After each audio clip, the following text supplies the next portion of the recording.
அவர் சொன்ன ஒரு விஷயம், என்டையர் யூரோப்பியன் கண்ட்ரீஸ் அமெரிக்காவிலுக்கு எக்ஸ்போர்ட் செய்யுது சுமாராக 500 பில்லியன் நெருங்கியது, திரும்பவும் இங்கு வருது 300 பில்லியன் குறைச்சியது. இது மிக முக்கியமாக ஏடி விழும்போது ஜெர்மனிக்கு தான். காரணம், ஜெர்மன் கார்ஸ் நிஜமாக அமெரிக்காவில் யூஸ் செய்வது. அது 10%, 12-13% டேரிஃப் கூட வரும்போது ஜெர்மன் கார்ஸ் அமெரிக்கன் மார்க்கெட் இல்லாமல் போகும். அதில் ஒப்பிய மற்ற நாட்கள், அதாவது ஹங்கரி, போலண்ட் எல்லாமே யூரோப்பியன் யூனியன் உள்ளே நிறையாக ஆக்டிவாக இருந்த நாட்கள் தான்.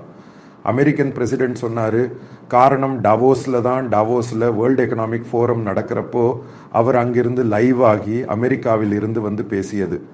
அவர் சொன்ன ஒரு விஷயம், என்டையர் யூரோப்பியன் கண்ட்ரீஸ் அமெரிக்காவிலுக்கு எக்ஸ்போர்ட் செய்து சுமாராக 500 பில்லியன் நெருங்கியது, திரும்பவும் இங்கு வருது 300 பில்லியன் குறைச்சியது.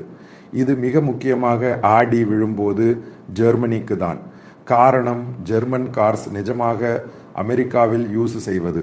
அது 10%, 12-13% டேரிஃப் கூட வரும்போது ஜெர்மன் கார்ஸ் அமெரிக்கன் மார்க்கெட் இல்லாமல் போகும்.